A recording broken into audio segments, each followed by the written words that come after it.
Our story starts with Tsuyoshi Mukuda, an ordinary 27-year-old salaryman who gets caught up in a hero-summoning ritual by the Kingdom of Reisiger.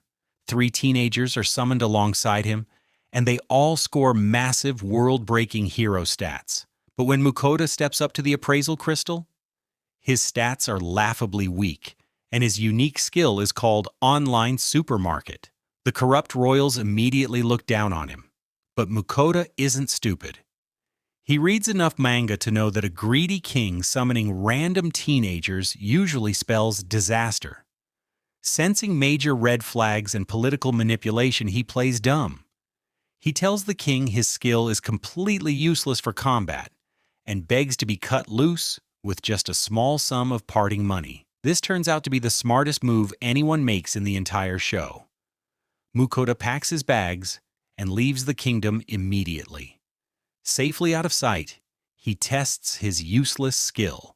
A holographic screen pops up, looking exactly like a modern internet shopping site. He discovers he can order real-world Japanese groceries, kitchen utensils, and household items instantly.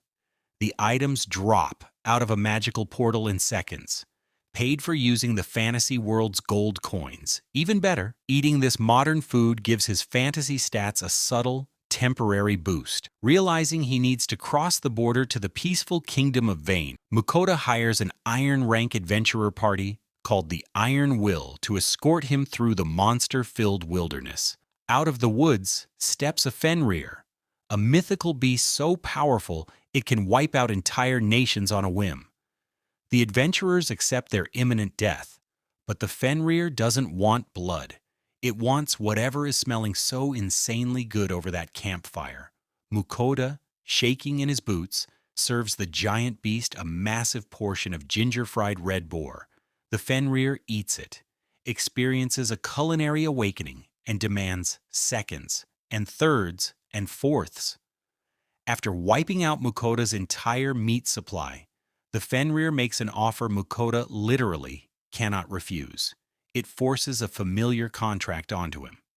The Fenrir declares that in exchange for 3 delicious meals a day, it will protect Mukoda from any threat. Mukoda names the legendary beast Fel, and just like that, an ordinary salaryman is now the master of a walking weapon of mass destruction.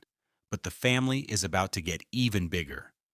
While cleaning up trash after a campsite dinner, Mukoda notices a tiny newborn slime eating his discarded plastic wrappers. In this world, slimes are viewed as weak, annoying pests. But this little guy is incredibly adorable. Mukoda feeds it real food, and the slime instantly falls in love with him. Mukoda signs a familiar contract with it and names him Sui. Unlike normal slimes, Sui's diet of modern Japanese food and leftover magical monster meat causes him to mutate at a rapid rate. Sui learns how to speak telepathically, teleports items inside his body, and develops a specialized acid shot that can melt through solid iron. Mukoda went from being completely defenseless to having an apex predator wolf and a lethal ride-or-die tactical slime by his side. Word of Mukoda's incredible cooking eventually reaches the heavens. Ninrir, the beautiful but incredibly lazy goddess of wind, notices Fel's massive stat boosts. She contacts Mukoda telepathically and offers him her divine blessing.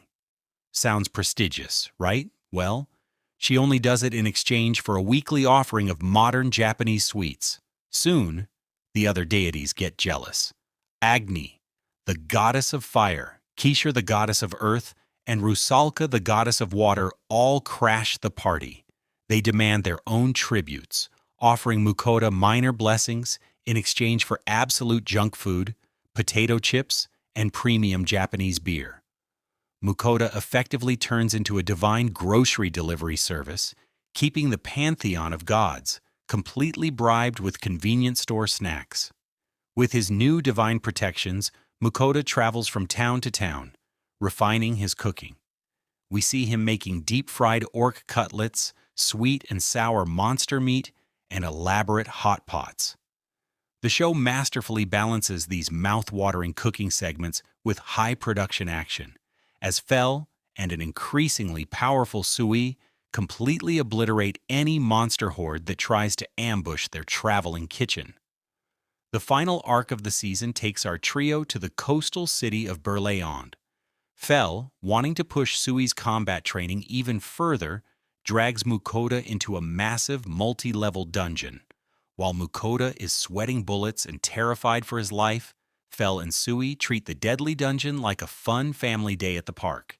Sui evolves even further, unlocking a giant form and a healing elixir skill that makes him a top-tier support and combat asset. After easily conquering the dungeon, Mukoda uses his earnings to buy incredible quantities of fresh seafood. The season culminates in a massive, gorgeous feast. Mukoda cooks up fried shrimp, seafood rice bowls, and grilled fish using modern soy sauces and seasonings that blow the local port town chefs away. The season ends on a beautifully heartwarming note. Mukoda reflects on his journey. He started out as a terrified, rejected salaryman thrown into a dangerous world. But by staying true to himself, being kind, and focusing on the simple joy of sharing a good meal, he found a brand new family. Surrounded by his gluttonous god wolf, his hyper-lethal baby slime, and a group of greedy but protective goddesses, Mukoda is perfectly content to just keep cooking. Proves that sometimes the most absurd and underrated skills can turn out to be the most overpowered tools in the universe if you just know how to use them correctly.